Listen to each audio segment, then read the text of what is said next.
කිලීටර් භාගයක් අරගෙන උ කරලා ඒකට සීනි කෝප්ප භාගයක් විතර දාලා දිය කරගන්නවා. දිය කරලා කස්ටර්ඩ් පවුඩර් ටිකකුත් දිය කරලා තියාගෙන පැත්තකින් කියලා ඒකට මේ දිය කරනකොට කස්ටර්ඩ් ටිකක් දානවා. යාලා කස්ටර්ඩ් එක කරගෙන ඉඳලා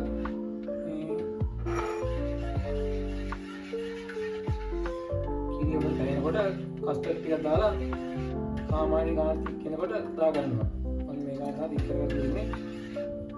මේවත් තියෙන හදාගත්ත කස්ටර්ඩ් එක කස්ටර්ඩ් එකට ඒක නිමෙන්න දීලා පැත්තකින් තියනවා මම ඉස්සරලා හදලා ඉවරලා.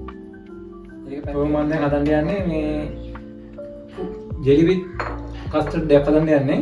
ජෙලි විත් කස්ටර්ඩ් එක ඉස්සරලා මේ කස්ටර්ඩ් ටික දාන්න කරලා හදලා තියාලා නිමෙන්න තියාගත්ත පස්සේ ඊළඟට මම මේ විදිහට කපලා මේ ජෙලි පාට තුනකින් හදලා ඉවරලා කෑලි කපාගෙන තියෙනවා. මේ කෑලි කපාගත්ත ජෙලි ටික අපි පාට පොඩි බෝල් එකක් අරගෙන පොඩි බෝල් එකට ජාත් වෙනවා දා ගන්නවා ටික ටික.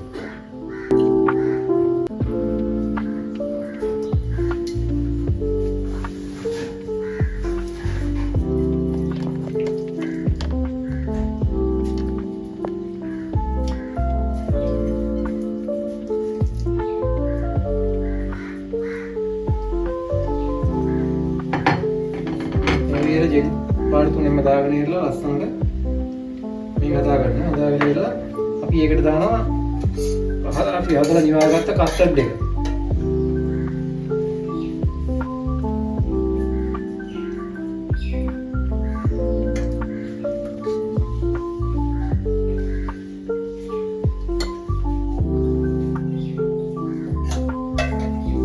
අපිට දාන එකට ගෙදර කෑමකට ගෙදර නිකන් ඉන්න ගමන් ආදලා ගන්න විදිහ ලොකු වීදමක් යන්නේ නැහැ මේකට අපිට. ලස්සනයි. මේක ඉතින් අපි ෆ්‍රිජ් එකේ දාලා නිවුනට පස්සේ කන්නයි තියෙන්නේ. අපි දාන ගෙදරකට මොකට හරි ගන්න පුළුවන් මේක කරලා. හරි ඒක දැන් මේක ෆ්‍රිජ් එකේ දාලා ඉවරන පස්සේ නිවුනට පස්සේ කූල්නාට පස්සේ කන්න තියෙන්නේ අපිට.